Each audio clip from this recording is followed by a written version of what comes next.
Okey, Assalamualaikum warahmatullahi wabarakatuh. Salam satu Malaysia. Kita ke udara pada malam ini untuk membicarakan isu-isu semasa. Malam ini kita ke udara di talian, kita ke udara di Facebook page Luqman Nur Adam Official. Kita ke udara juga di Twitter Luqman Adam, di TikTok channel Dato' Luqman Adam, dan juga di Instagram channel kita Luqman Nur Adam. Untuk sebarang persoalan, tuan-tuan boleh ajukan soalan di talian 011 3595 4044 011 3595 4044. Malam ni kita nak ulas kenyataan yang dikeluarkan oleh Tan Sri Rafidah Aziz. Tan Sri Rafidah Aziz, tuan-tuan, mengatakan bahawa jangan bagi kluster mahkamah duduk di dalam kabinet. Saya cukup seronok bila tengok Tan Sri Rafidah Aziz, seorang wanita besi yang lengkap dengan ciri-ciri korup dia, hari ini membicarakan tentang kluster mahkamah. Beliau sebenarnya sepatutnya menjadi kluster mahkamah kerana kertas pertuduhan ke atas beliau ketika beliau menjadi Menteri MITI. Beliau telah meluluskan saham untuk dimiliki oleh menantu dia Fazrin Azwar sebanyak 1.5 juta unit saham ketika beliau di MITI. Sudah ada charge sheet, charge sheet sudah ada, tuan-tuan, charge sheet sudah ada ataupun kertas pertuduhan sudah ada, tetapi beliau telah diselamatkan oleh Tun Dr. Mahathir Mohamad. Jadi saya cadangkan kepada wanita korup ni, sebelum beliau berkata-kata dengan lebih lanjut berkaitan dengan orang lain, kononnya ada kes mahkamah dan sebagainya, saya nasihatkan beliau ni lebih baik duduk diam-diam, kerana hari ini Tun Mahathir sudah tidak ada lagi untuk melindungi beliau. Jangan sampai kes-kes lama, kesalahan yang beliau lakukan ketika beliau berada di Kementerian MITI dibuka semula, terutamanya kes yang melibatkan menantu beliau iaitu Fazrin Azwar. Dan kita juga ucap terima kasih kepada Datuk Seri Anwar Ibrahim yang telah mengeluarkan kenyataan yang sangat tegas.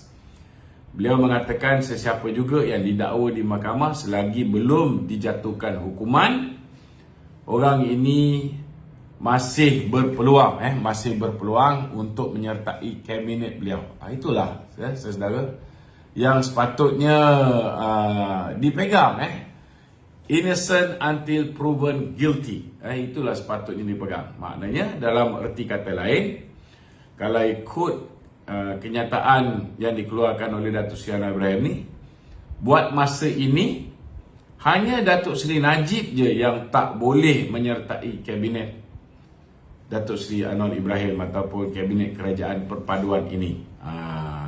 Itu pun belum tentu lagi. Besok lusa kalau Datuk Seri Najib menang kes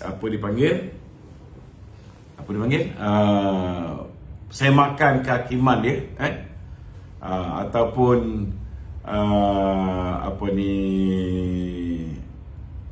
dia dapat pardon ke dan sebagainya, tak mustahil beliau juga mungkin boleh menasihati ataupun menjadi penasihat ekonomi ke apa benda ke, mengikut budi bicara kerajaan baru ni lah, kalau nak pakai. Jadi maknanya, tuan-tuan, Datuk Seri Anwar Ibrahim pun faham bahawa ketika Tun Dr. Mahathir menjadi kerajaan, telah berlaku apa yang dipanggil sebagai selective prosecution. Dan selective prosecution ini bukan hanya melibatkan pemimpin-pemimpin UMNO. Bukan hanya Datuk Seri Najib yang telah kena selective prosecution, bukan hanya Datuk Seri Zahid Hamidi yang kena, Datuk Seri Ahmad Maslan kena, Tan Sri Syarif Samad kena, Datuk Seri Aziz Rahim kena, Tengku Nan pun kena. Ramai yang kena, tuan-tuan. Ramai yang kena. Termasuklah pemimpin daripada DAP dan Muda. Kita lihat Syed Saddiq, kalau nak ikutkan kes dia itu zaman Tun Dr. Mahathir sudah pun menjadi isu. Tetapi tidak ada sebarang pendakwaan. Hanya bila Syed Saddiq sudah tidak bersama dengan Tan Sri Muhyiddin dalam sebuah kerajaan yang sama, barulah pendakwaan dilakukan ke atas Syed Saddiq. Maknanya politically motivated prosecution ataupun pendakwaan yang bermotifkan politik. Begitu juga dengan Lim Guan Eng. Takkan sebagai Menteri Dalam Negeri Tan Sri Muhyiddin Yassin tidak tahu tentang kes terowong dasar laut. Dia tahu, tetapi tidak ada sebarang pendakwaan. Pendakwaan hanya berlaku bila Tan Sri Muhyiddin sudah tidak ada di dalam satu pakatan bersama dengan Lim Guan Eng. Jadi dalam erti kata lain, Lim Guan Eng juga berhadapan dengan pendakwaan terpilih. Jadi saya ucap terima kasih kepada Datuk Seri Anwar Ibrahim kerana beliau berpegang pada prinsip everybody is innocent until proven guilty. Dan dalam erti kata lain, kerajaan Mahathir seperti mana didedahkan dalam buku Justice in Wilderness yang telah dikarang oleh bekas Peguam Negara Tan Sri Tommy Thomas sendiri.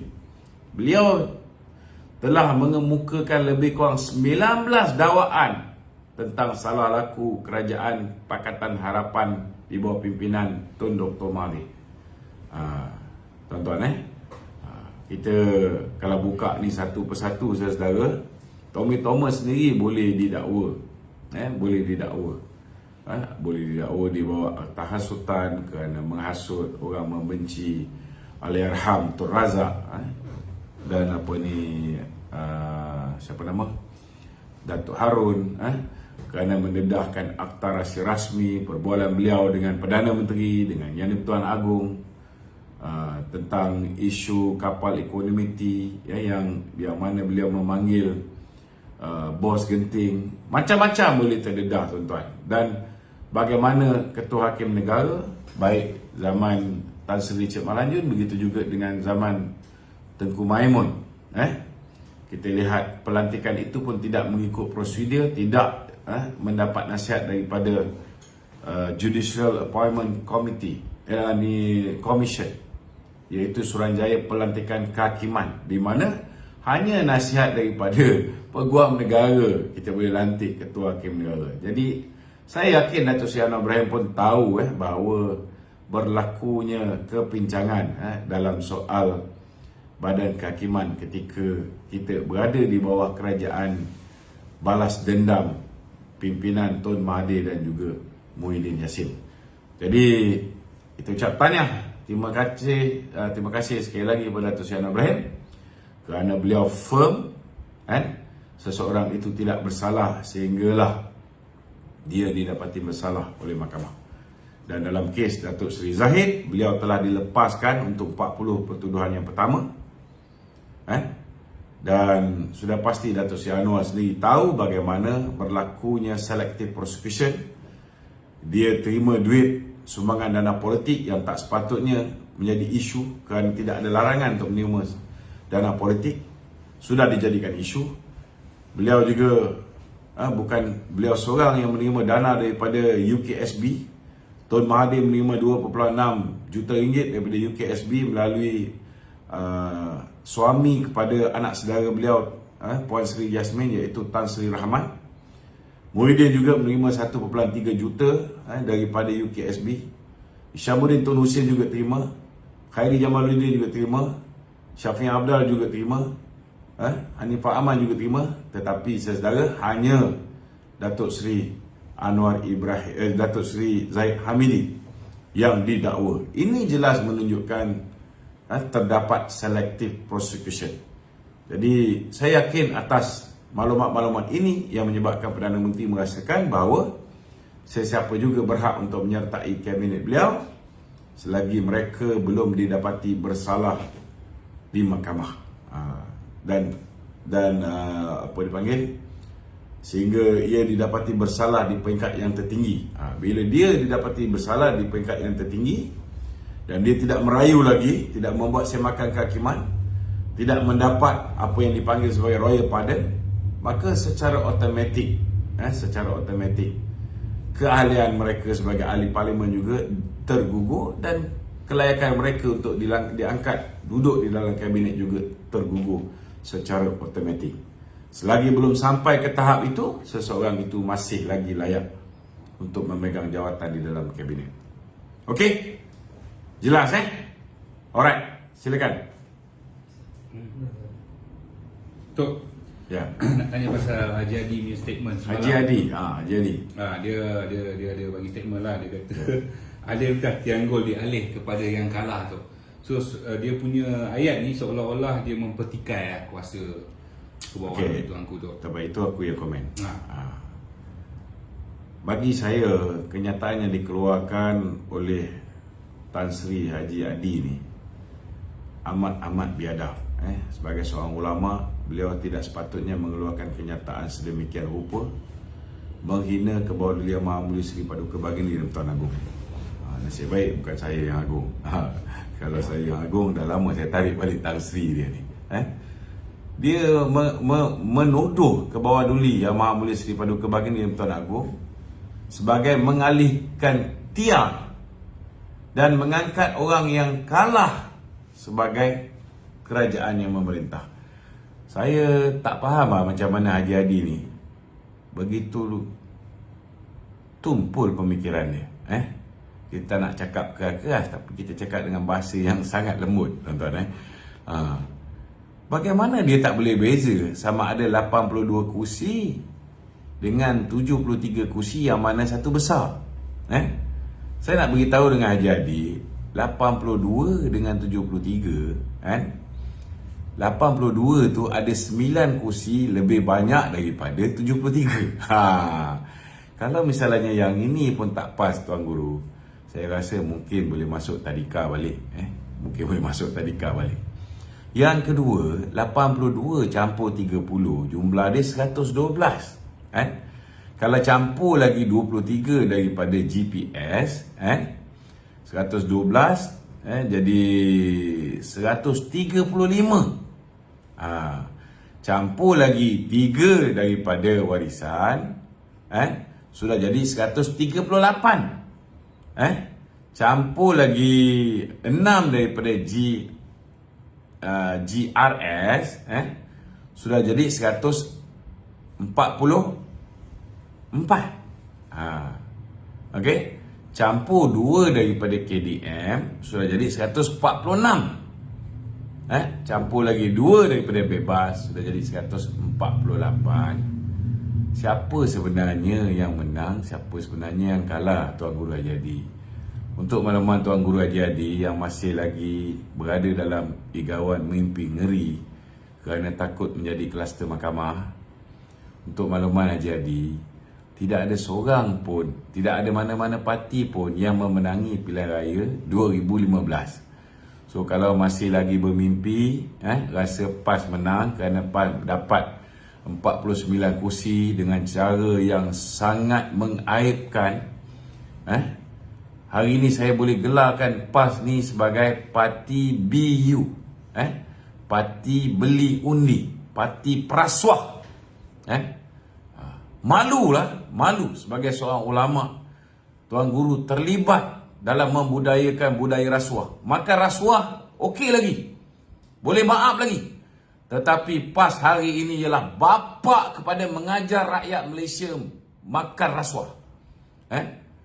Secara terang-terang, pengundi muda yang masih lagi bersih, belum dirosakkan, akhirnya rakyat Malaysia, satu negara, dikorapkan oleh PAS dan Perikatan. Ini dosa paling besar yang tak boleh diampunkan. Tak kira 7 keturunan pun memang tak boleh maaf perbuatan daripada PAS ni. Macam mana kita nak bersihkan minda rakyat kita yang sanggup menggadaikan masa depan mereka untuk 5 tahun akan datang dengan menerima duit haram daripada PAS ni? Sedih, amat menyedihkan ulama buat benda-benda macam ni. Jadi pada Tuan Guru Haji Hadi, kita harap terimalah hakikat bahawa tidak ada sesiapa yang memenangi pilihan raya. Cuma hari ini Tuan Guru Haji Hadi kena beritahu dengan pengikut-pengikut PAS. Orang yang sebenarnya mengangkat Datuk Seri Anwar Ibrahim sebagai Perdana Menteri ialah Tan Sri Muhyiddin Yassin. Sebab kalau Tan Sri Muhyiddin tidak angkuh, kalau Tan Sri Muhyiddin tidak terlalu ego, bongkak, dia fikir dengan kekayaan yang ada pada dia, dia lebih besar daripada Kebawah Yang Maha Mulia daripada Kebaginda Pertuan Agong. Saya yakin Datuk Seri Anwar pun belum tentu boleh angkat sumpah pada hari ini.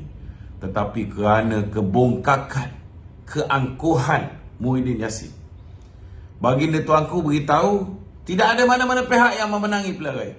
Dia tak nak terima. Dia masih lagi cakap dia ada 115. Sedangkan 115 numbers yang dia ada itu, termasuklah dia menipu GPS dengan mengatakan BN sudah bersetuju untuk menyertai kerajaan di bawah pimpinan beliau. Dan dia mencuri 10 orang ahli parlimen daripada BN untuk menandatangani SD. Sedangkan mereka sudah pun menandatangani aku janji tidak akan memberikan sebarang SD kepada sesiapa. Dan kita sudah meluluskan anti-hopping law ataupun Akta Lompat Parti, yang mana SD individu sudah tidak boleh diguna pakai. SD individu tidak boleh diguna pakai. Sokongan untuk membentuk kerajaan mesti dibuat secara en bloc oleh ketua parti. Jadi masih lagi tak nak terima bila tuanku kata tak ada seorang pun mendapat majoriti, dan tuanku menasihati supaya diterima cadangan untuk membentuk kerajaan perpaduan antara PH dan PM. Dengan angkuhnya Muhyiddin potong perkataan setuju dan tanda tangan perkataan tidak bersetuju. Dah lah kau tak setuju, kau biadab. Kalau kau setakat tak setuju depan Kebawah Tuanku kau diam, okey lagi. Taklah kecil hati. Ini lepas dia tak setuju, dia tinggalkan majlis, tuan-tuan. Tak menghormati Kebawah Tuanku. Dia tinggalkan langsung istana. Keluar-keluar, dia pertikaikan pula tuanku. Tak terima dia punya 115 SD. Tuanku ni well connected tau. Dia tahu sama ada kau punya SD tu palsu ke tak palsu. Dan takkanlah tuanku tak tahu, UMNO sudah pun menyatakan pendirian bahawa mereka yang menandatangani yang telah terbabas menandatangani SD, 10 SD tu, sudah menarik balik SD tu. Dan BN membuat pendirian bahawa mereka tidak menyokong mana-mana kerajaan pada ketika itu, sebelum dititahkan oleh Kebawah Tuanku untuk BN menyertai kerajaan perpaduan. Barulah selepas itu BN membuat keputusan untuk menyertai kerajaan perpaduan di bawah pimpinan Datuk Seri Anwar Ibrahim. So, actually, orang yang banyak membantu Datuk Seri Anwar Ibrahim ni sebenarnya ialah Muhyiddin sendiri. Itu sebab, cubalah bezakan siapa rakyat, siapa raja. Kalau kau rasa kau ni lebih raja daripada raja, dengan angkuhnya menidakkan saranan Kebawah Tuanku supaya Malaysia ni lebih aman, lebih stabil politiknya. Cuba bayangkan kalau yang 83 ni bergabung dengan 73, bukankah itu kuat? Takkan tuanku nak buat benda ni untuk membinasakan negara? Sudah pastilah untuk menyelamatkan negara, untuk mewujudkan keharmonian. Kita ni asyik gaduh saja. Benda baik pun kau tak nak terima. Lepas tu kau mempertikaikan. So, Haji Adi, tuanku sebenarnya tak alihkan tiang, tetapi ada setengah-setengah manusia, ada setengah-setengah manusia bila dah terlalu kaya, dia merasakan dia lebih tuanku daripada tuanku itu sendiri. Dan inilah punca kenapa kamu hari ini walaupun menang paling banyak kursi, setelah menggunakan duit, setelah memfitnah mengatakan kalau undi BN Datuk Seri Anwar Ibrahim akan jadi Perdana Menteri, hari ini kamu terimalah akibat daripada fitnah kamu. Kamu fikir kamu menang banyak kursi, kamu boleh jadi kerajaan. Hari ni baru kamu sedar, lebih baiklah menang 18 kursi, kamu berada dalam kerajaan, daripada kamu menang 40 lebih kursi, kamu duduk sebagai pembangkang dan silap-silap jadi kluster mahkamah. Dulu ada Tuan Dr. Mahathir untuk melindungi kamu. Dulu ada Muhyiddin untuk melindungi kamu. Hari ni siapa nak lindungi? Hari ni siapa nak lindungi? Kena ingat, selepas ini siasatan akan dilakukan ke atas ke mana perginya 600 bilion yang dibelanjakan zaman darurat. Kita pun tahu bukan hanya bersatu je yang sapu bersih. Ada juga kawan-kawan yang sewaktu dengannya. Yang ini yang menyebabkan setengah-setengah orang mandi tak basah, tidur tak lena. Bersiap sedialah. Bersiap sedia. Hari ini banyak-banyaklah berdoa. Banyak-banyaklah berdoa. Okey? Silakan. Okey Tok. Hari ni tu ataupun Ya. semalam hari ni tu tular tu pasal isu UEC tu. Okey. Sebenarnya Pertama sekali saya nak beritahu, banyak yang ditularkan ini ialah kenyataan-kenyataan yang lama, tuan-tuan. Jadi janganlah kita pula jadi tukang mengedarkan benda tu seolah-olah benda tu kenyataan baru. Okey. Dong Zong ni, saudara, dia Persatuan Pendidikan kaum Cina. Dia nak buat tuntutan apa pun, itu hak dia, tuan-tuan. Kalau kita Persatuan Pendidikan Agama Islam, kita nak martabatkan bahasa Jawi, kita pun boleh buat pelbagai bentuk tuntutan kepada kerajaan baru. Tetapi bila nak meluluskan sesuatu tuntutan, bila nak mempertimbangkan, ianya akan dibawa kepada kabinet. Saya yakin, tuan-tuan, dalam kabinet ini silap-silap 2/3 Bumi Putra dan 1/3 bukan Bumi Putra. Sudah pastilah mereka akan mengambil kira, tuan-tuan. Mereka akan mengambil kira. Ini gambaran, saya tak cakap 2/3 Bumi Putra. Tetapi gambaran untuk mewujudkan kerajaan yang stabil. Sudah pastilah kita tak nak apa yang berlaku dalam tempoh 22 bulan itu berulang kembali, yang menyebabkan akhirnya kerajaan bungkus, tuan-tuan. So biar Dong Zong nak buat kenyataan apa-apa, tetapi last kali tuan-tuan tengok, adakah ianya menjadi realiti? Adakah ianya diluluskan oleh kabinet? Kabinet pun belum tubuh, tuan-tuan. Bagilah masa kabinet tu ditubuhkan. Bagilah masa mereka bijak pandai. Daripada hari ni saya nak beritahu, tuan-tuan, kursi yang mungkin UMNO dapat tak banyak, kursi yang PKR dapat tak banyak, kursi yang Parti Amanah dapat tak banyak, kursi yang DAP dapat pun tak banyak. Jadi they will make sure only the cream will be in the cabinet. Maknanya orang yang betul-betul berfikiran waras, bijaksana, the best out of all the best MPs, ataupun mungkin ada senator-senator yang akan berada dalam kerajaan itu, yang terbaik akan duduk dalam kabinet. Mereka akan pastikan bahawa kerajaan ini boleh kekal satu penggal, dan kalau boleh berterusan sampai bila-bila. Jadi mereka takkan buat kenyataan, tidak akan kata orang tu, simply entertain sebarang tuntutan yang boleh menyentuh sensitiviti kaum. Kita dah ada pengalaman. PH lagi banyak pengalaman, tuan-tuan. Dah jadi kerajaan 22 bulan, banyak benda tak sempat buat. Last kali kerana ada setengah-setengah mengeluarkan kenyataan-kenyataan yang keterlaluan, menyebabkan orang membenci dan akhirnya kerajaan tumbang.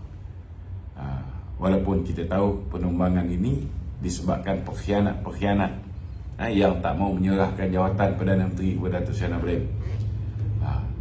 Ini kena faham, tuan-tuan. Jadi tak perlu bimbang. Ini lagi satu kenyataan daripada Ngakomeng. Itu pun kenyataan lama, tuan-tuan. Tuan-tuan, DAP pun tak nak hilang lagi kerajaan. Yang hari ini mereka cukup bersyukur bila UMNO bersetuju untuk menyertai kerajaan perpaduan memberi sokongan kepada Datuk Seri Anwar Ibrahim sebagai Perdana Menteri. Mereka pun kalau boleh tak nak terima jawatan Menteri Kabinet ni, tuan-tuan.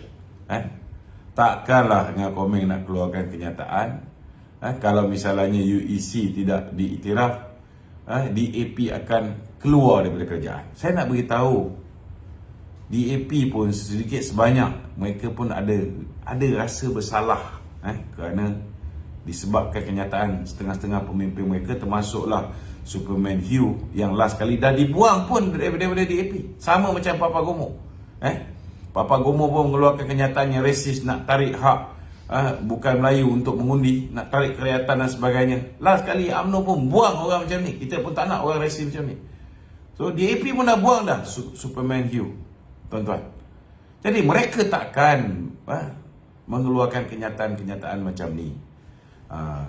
Tuan-tuan, kalau DAP hanya kerana nak pengiktirafan UEC ni, mereka sanggup tarik balik keluar daripada kerajaan ni, maka kita akan kehilangan 40 kursi.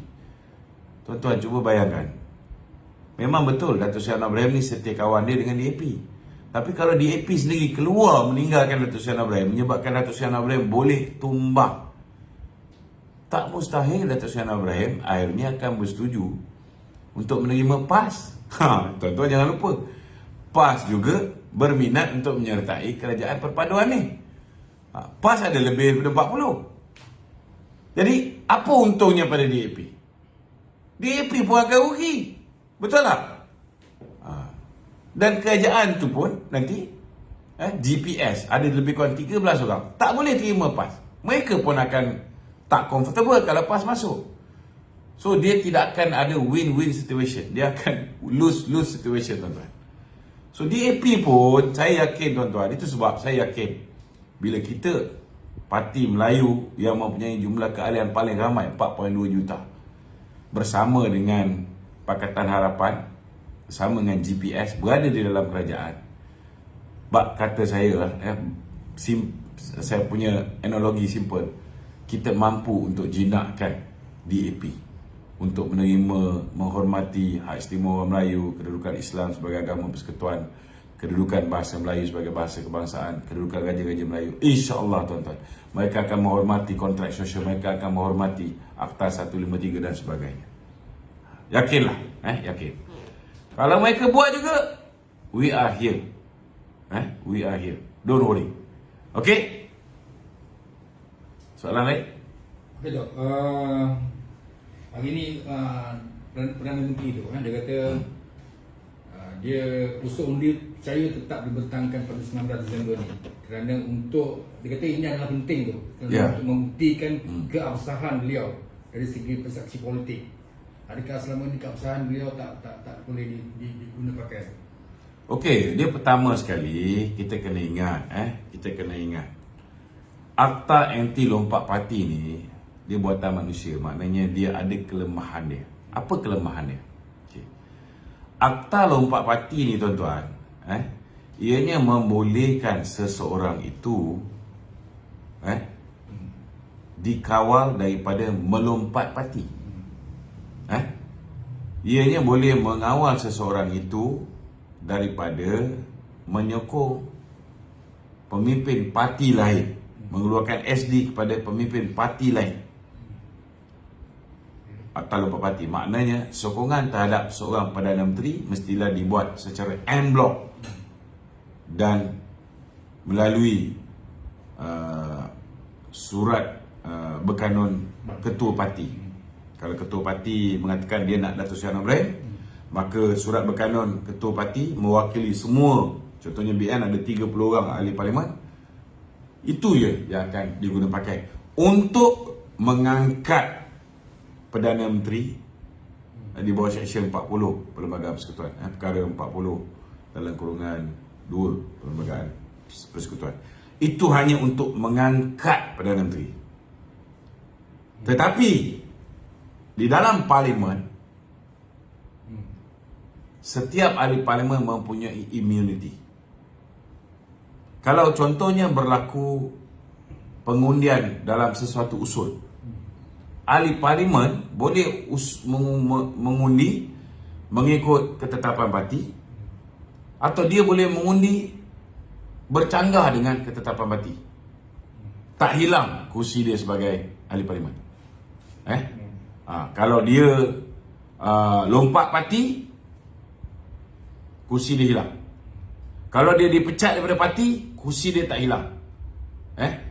Kalau dia di dalam parlimen, parti membuat keputusan menyokong Datuk Seri Anwar Ibrahim, tiba-tiba dia membuat keputusan tidak menyokong Datuk Seri Anwar Ibrahim. Masa Datuk Seri Anwar Ibrahim mencadangkan supaya dibuat undi percaya ke atas diri dia. Katalah MPBN ada 30, kita tahu ada 10 orang ni awal-awal dah bagi undi kepada Tan Sri Muhyiddin Yassin. Betul tak? Orang ni berhak untuk mengundi tidak percaya kepada Datuk Seri Anwar. Berhak. Ini kena faham ni. Berhak. Jadi saya nak beritahu, kita tak boleh bimbang. Bila Datuk Seri Anwar Ibrahim sendiri mencadangkan supaya undi percaya itu dilakukan ke atas diri, sudah pasti dia ni confident dia boleh menang undi percaya tu. Takkanlah dia nak buat kerja gila. Betul tak? Bila berlakunya keadaan seseorang itu takut dengan undi percaya. Pernah satu ketika dahulu di zaman purbakala, ketika itu kita ada seorang bapa lockdown negara, dia takut untuk berhadapan dengan undi percaya atau undi tidak percaya. Maka habis di lockdown satu negara. Sampai negeri Perlis yang angka COVID tu begitu rendah pun di lockdown sama. Itu zaman seorang Perdana Menteri takut berhadapan dengan undi percaya atau undi tak percaya, kerana dia tahu dia tidak ada enough numbers. Tetapi Datuk Seri Anwar Ibrahim tahu dia ada 148. Kalau yang 10 orang daripada UMNO ni masih lagi, bukan daripada UMNO, daripada BN, sebab melibatkan 2 orang daripada MCA dan seorang daripada MIC yang telah berpaling tadah menandatangani SD yang sepatutnya tidak ditandatangani. Kalau dia ambil tindakan disiplin, kursi mereka 10 orang ni memang akan kosong. Kalau parti nak meneruskan tindakan disiplin, memang kosong. So kalau hilang tu pun, kita hilang daripada 148, hilang 10, kita masih ada lagi 138. GPS ada 23. 23 ni awal-awal lagi 13 tak nak bersama dengan PAS. Worst case scenario, katalah 10 orang. 10 orang ni pun selepas ini insya-Allah, saya yakin, ini saya punya pandangan. Saya bukan buat announcement. Saya punya pandangan. Kalau salah seorang daripada 10 orang ini diangkat menjadi timbalan Perdana Menteri kedua, adakah yang 10 orang ini akan buat kerja bodoh memberikan sokongan kepada Muhyiddin untuk undi tak percaya ke atas Datuk Seri Anwar Ibrahim? Bodoh lah. Sebab kalau 10 itu pun keseluruhan dia, worst case scenario, tiba-tiba digelapkan mata, menyokong juga untuk tidak mengundi Datuk Seri Anwar Ibrahim, tidak memberikan undi percaya kepada Datuk Seri Anwar Ibrahim. Kita masih ada lagi 128. Boleh tak Muhyiddin jadi Perdana Menteri? Tak boleh. Ada yang kata, kita risau juga yang kat Sabah ni. Saya nak beritahu, nak risau apa? Kalau yang Sabah 6 GRS ini memberikan sokongan kepada Tan Sri Muhyiddin dengan memberikan undi tak percaya kepada Datuk Seri Anwar Ibrahim, daripada 128 tolak 6, kita masih ada lagi 122. We still have extra 10. Jadi tak perlulah bimbang. Sebenarnya extra 11 sebab Padang Serai belum diputuskan lagi. Itu sebab Datuk Seri Anwar Ibrahim yakin bahawa lebih baiklah dibuat undi percaya untuk mengesahkan keabsahan kerajaan beliau. Ini kena faham. Kenapa beliau memutuskan untuk dibuat undi percaya. Okey. Jelas Okey. Okay, ada lagi? Ada dua PR. Ada dua PR.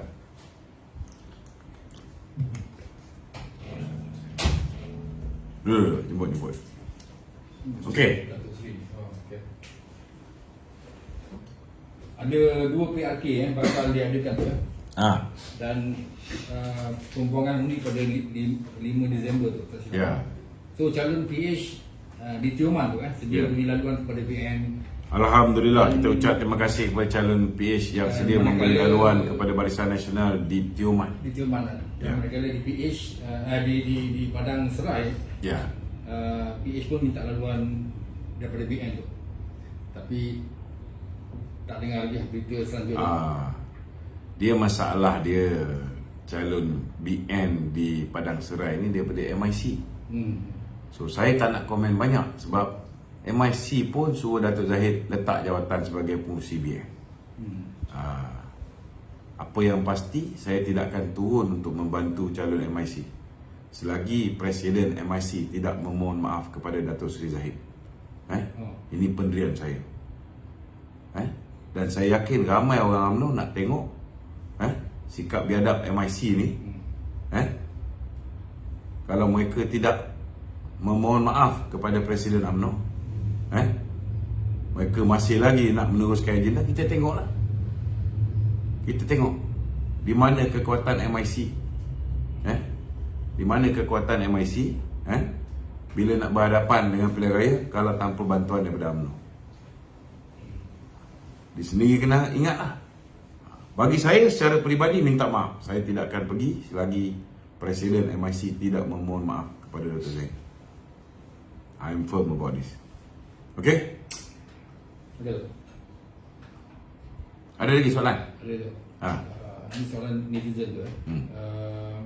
Diorang minta tu sekiranya boleh tak Perdana Menteri mendesak agar Gubernur Bank Negara untuk menurunkan OPR dalam masa sekarang. Itu boleh dicadangkan dalam mesyuarat kabinet oleh Menteri Kabinet. Minta dia pandang tu lah. Mungkin kalau buat masa ni, saya rasa Datuk Seri Anwar Ibrahim ni banyak mendengar rintihan-rintihan rakyat.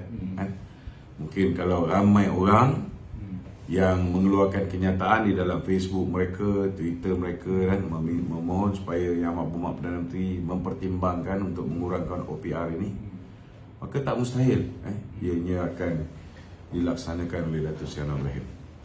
Dan saya minta kepada semua sekali jentera-jentera Barisan Nasional di seluruh Malaysia yang mempunyai maklumat tentang pembelian undi oleh Perikatan Nasional dan juga oleh PAS, tolong bawa bukti-bukti itu, buat laporan kepada Suruhanjaya Pilihan Raya daripada sekarang. Kerana we got to put a stop on this corrupt practice. Kita tak boleh biarkan. Kalau sampai bila lah tuan-tuan, setiap kali pilihan raya parti ni beli undi, tuan-tuan, negara kita akan rosak, saudara. Kita lihat bagaimana otak pengundi-pengundi Melayu, khususnya pengundi Melayu muda ni, dirosakkan dengan politik wang yang diajar oleh PAS dan juga PPBM ni. Rosak negara ni.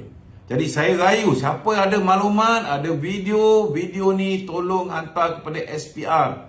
Kalau tuan-tuan masuk TikTok je tak cukup. Kita perlu maklumat daripada tuan-tuan.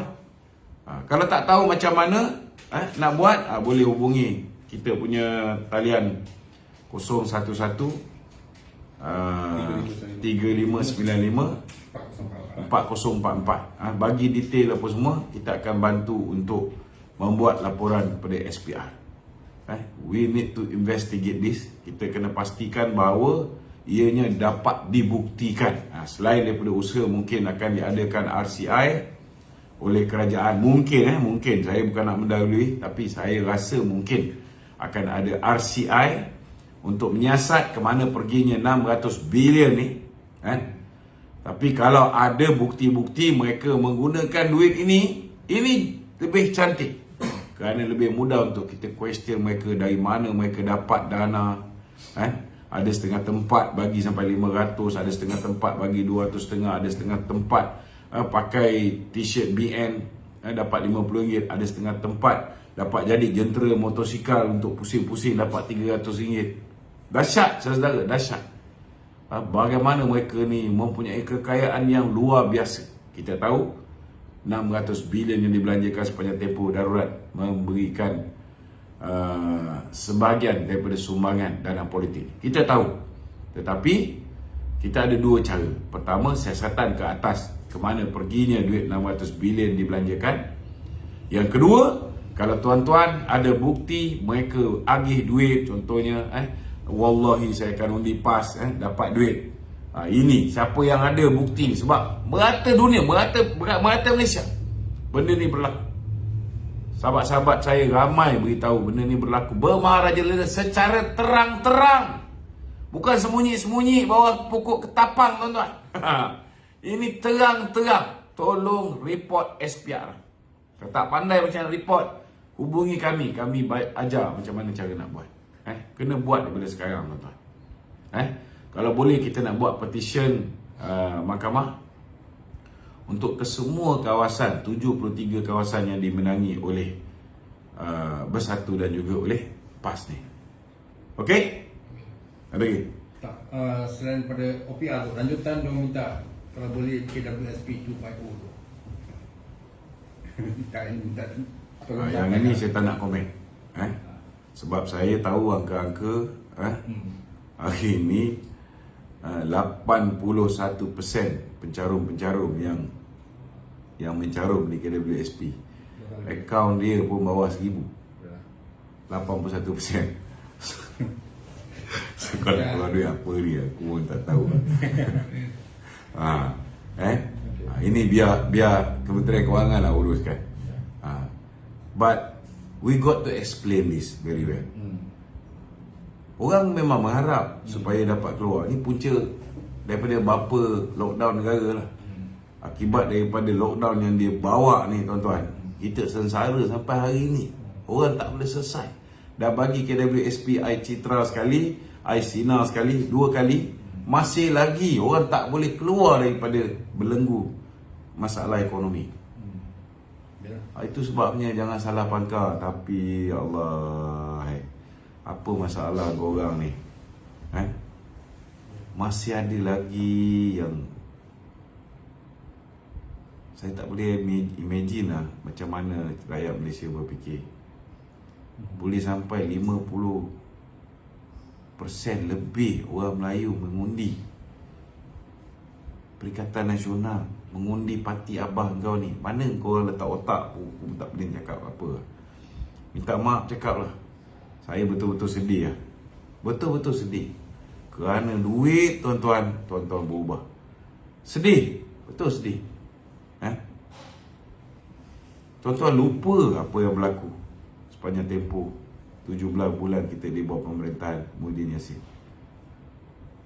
Tak azab lagi ke di lockdown, duduk kat rumah?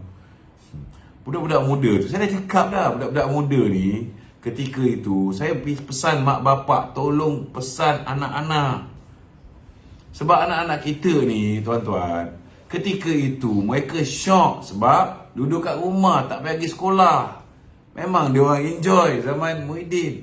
Dia tak tahu mak bapak dia pun tak boleh pergi kerja, tak boleh cari makan untuk anak-anak dia. Mereka kehilangan pendapatan. Habis saving semua licin. Kena mengharapkan KWSP. Mana ada rakyat Malaysia 61 tahun zaman BN Perintah dulu kena mengharap duit KWSP. Hanya lepas zaman Muhyiddin jadi Perdana Menteri kita jatuh apa ke dana.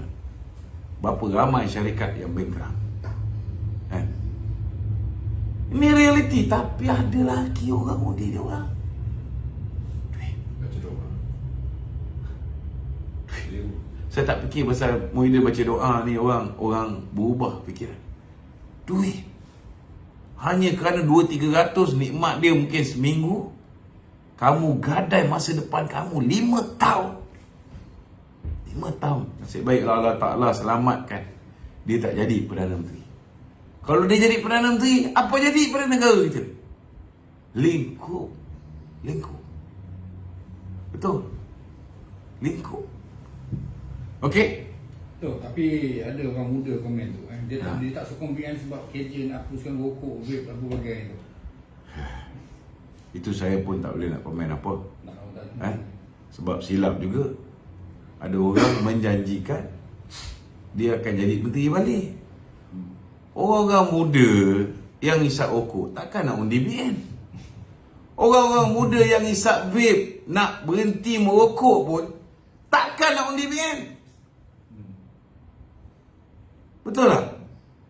That's why we got to make sure our future ministers, before they make any statements, they must make sure they make a really thorough research about any policy. Sebelum dia buat kenyataan, pastikan mereka betul-betul dah buat kajian yang mendalam implikasi dia. Kena hidupkan balik Strategic Communication Unit.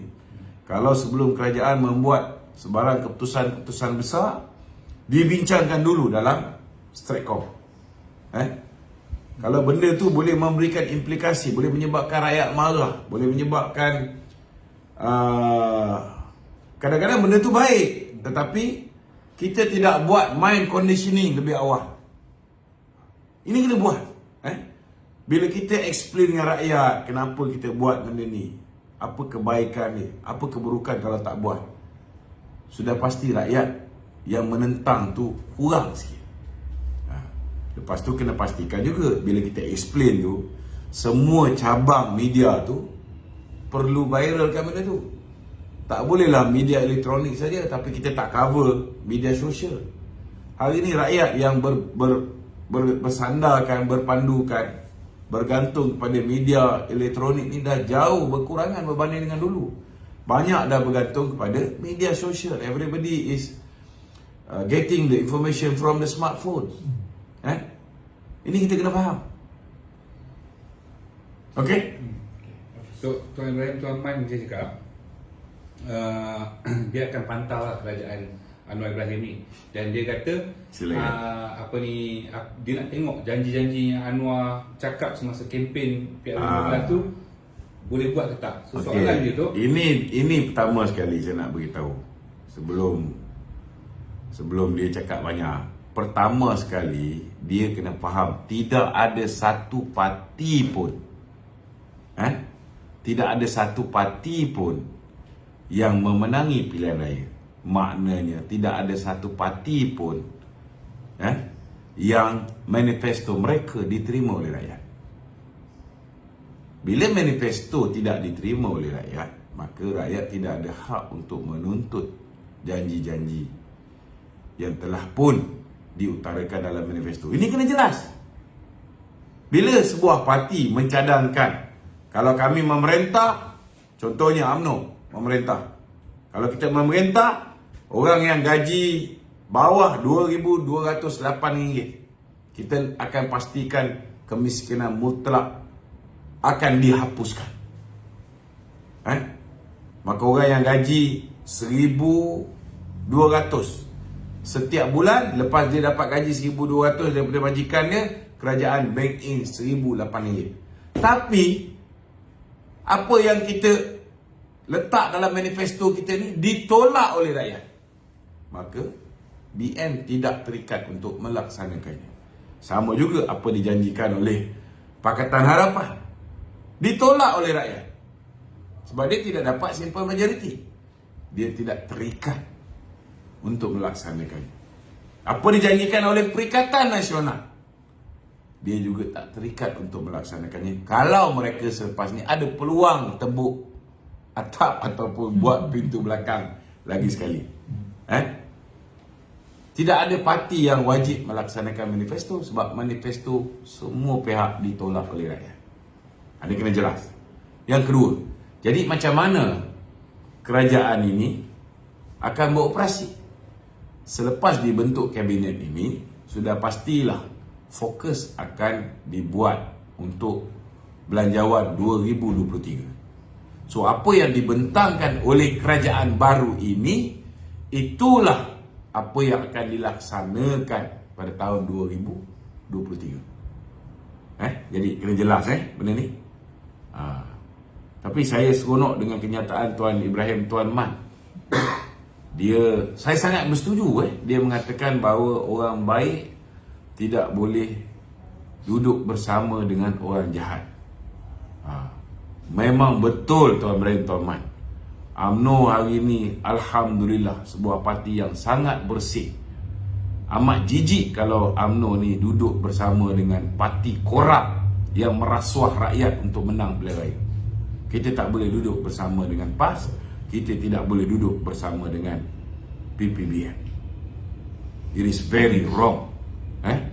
Kalau kita bersama dengan mereka, maknanya kita bersekongkol dan bersetuju dengan tindakan jijik Bersatu dan PAS merasuah rakyat, membuat satu benda. Selama hari ni diorang kata orang-orang Melayu ni makan rasuah. Ada yang kata yang Cina bagi rasuah. Tetapi hari ini Melayu-Melayu ini, Melayu Bersatu dan Melayu PAS, mereka dah makan rasuah. Mereka menyeleweng dana negara.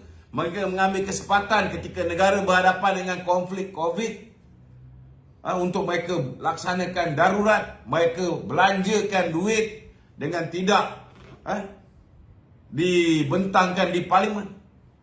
Dan hasil daripada duit yang mereka perolehi melalui kelulusan direct nego project, duit ini digunakan untuk merasuah rakyat, merosakkan anak-anak muda kita, merosakkan masa depan negara. Memang UMNO tidak boleh bekerjasama dengan manusia-manusia keji macam ni. Memang betul lah kenyataan yang dikeluarkan oleh Tuan Ibrahim Tuan Mat. Dan selaku seorang ulama, saya rasa Tuan Ibrahim Tuan Mat hari ini patut rasa malu dan aib. Dan aib dengan tindakan partinya mengamalkan rasuah secara terang-terangan. Tak boleh bayang orang yang selama hari ini cerita bab Islam, hari ini dia tolak tepi Islam, dia tolak tepi halal haram. Mereka melaksanakan hari ini apa yang dianggap oleh Machiavelli, teori matlamat menghalalkan cara. Hari ini pegangan ulama-ulama PAS, matlamat menghalalkan cara. Halal haram letak tepi, rasuah, korupsi letak tepi, penyelewengan letak tepi. Semua halal demi mencapai kuasa. Tapi mereka merancang, Allah Ta'ala juga ada perancangannya. Walaupun mereka menang banyak kursi, mereka tak boleh bentuk kerajaan. Tengok berapa besarnya kuasa Allah Ta'ala. Okey? Tok, soalan daripada komen tadi tu dia tanya, boleh tak kerajaan luar ni kira undi 18 tu kita stopkan, maksudnya tiada akan datang undi 18 tu tak ada, sebab diorang kata banyak yang tak matang lagi untuk mengundi tu. Saya bersetuju.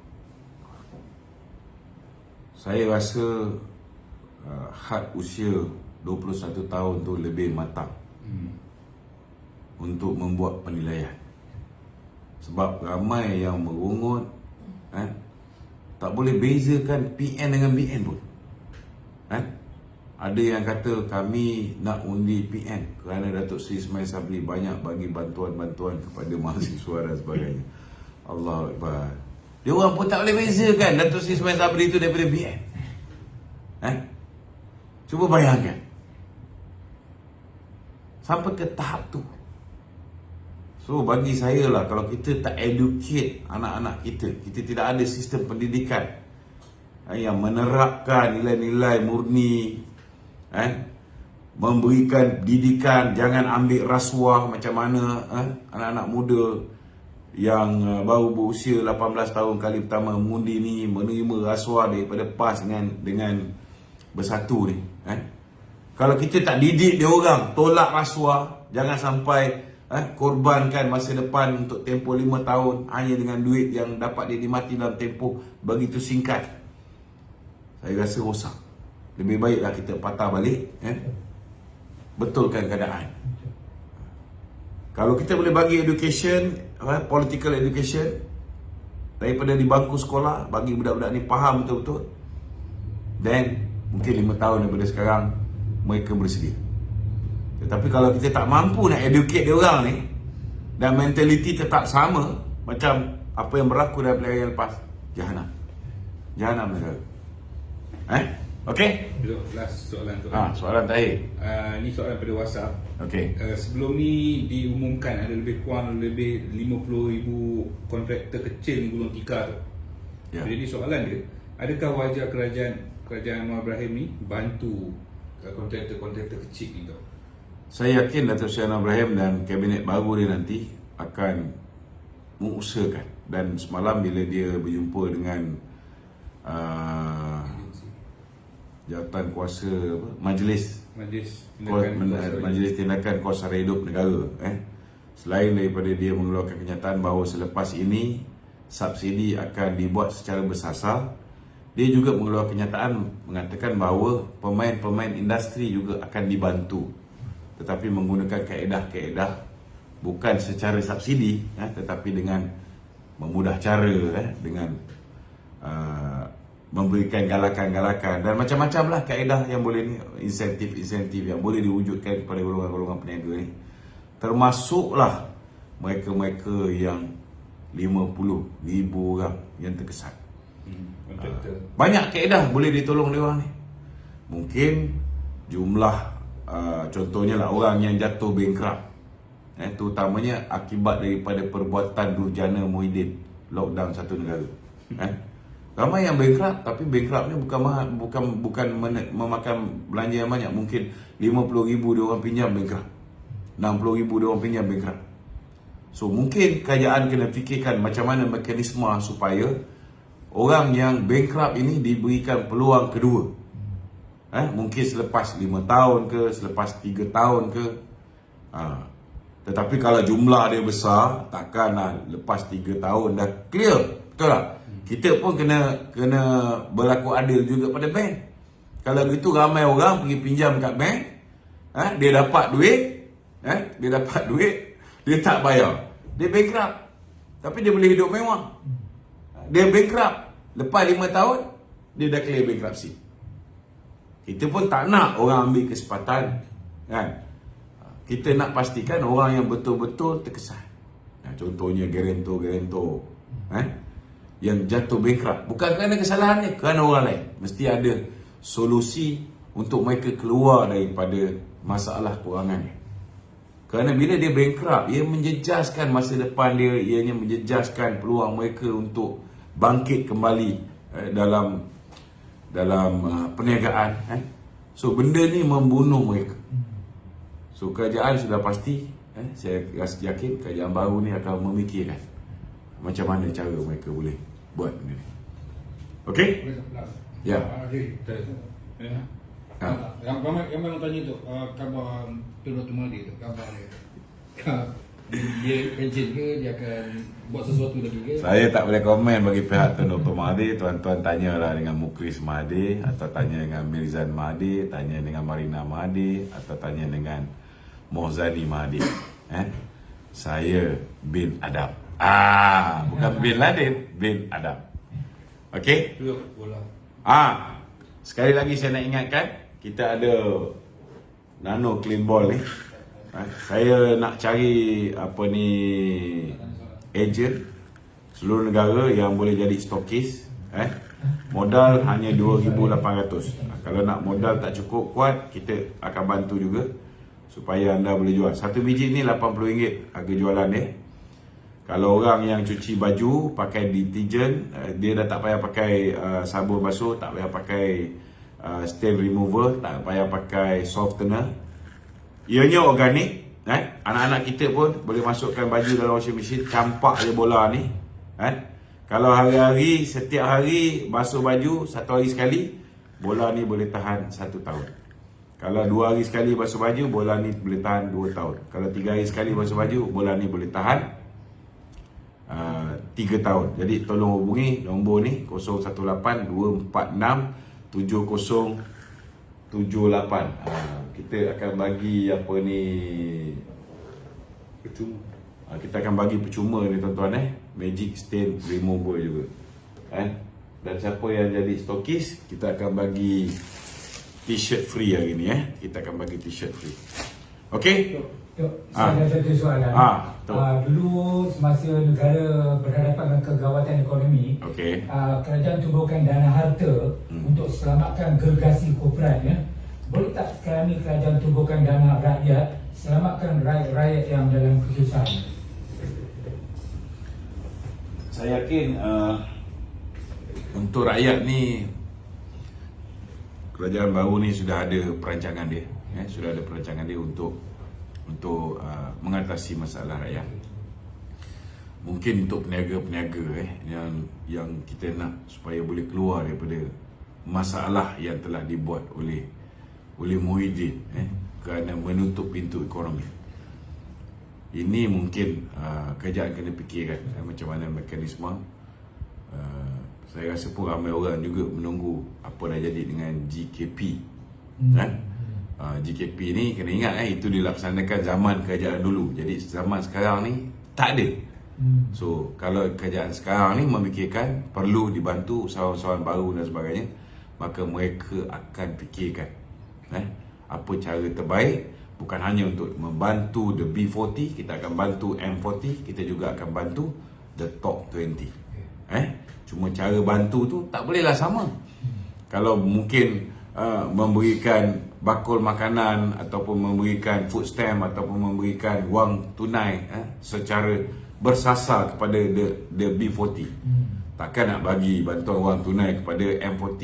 M40 mungkin boleh, mungkin M40 ni dia sampai, katalah gaji sampai RM10,000, mungkin yang RM5,000, RM6,000 dalam keadaan ekonomi yang teruk ni, mereka masih boleh dipertimbangkan. Tetapi takkan orang yang gaji RM20,000 sebulan kita nak bagi food stamp ataupun kita nak bagi BRIM. Mestilah cara membantu tu berbeza. Mungkin potongan cukai, mungkin mempermudahkan mereka ni dari segi facilities untuk mereka menjalankan perniagaan, membantu untuk memasarkan produk-produk mereka di peringkat antarabangsa, insentif untuk mereka bawa masuk pelabur, ada certain period mereka ada pengecualian cukai dan sebagainya. Benda-benda macam ni boleh difikirkan. Okey? Ada lagi? Tak ada. Okey. Assalamualaikum warahmatullahi wabarakatuh. Minta tolong share live kita pada malam ni.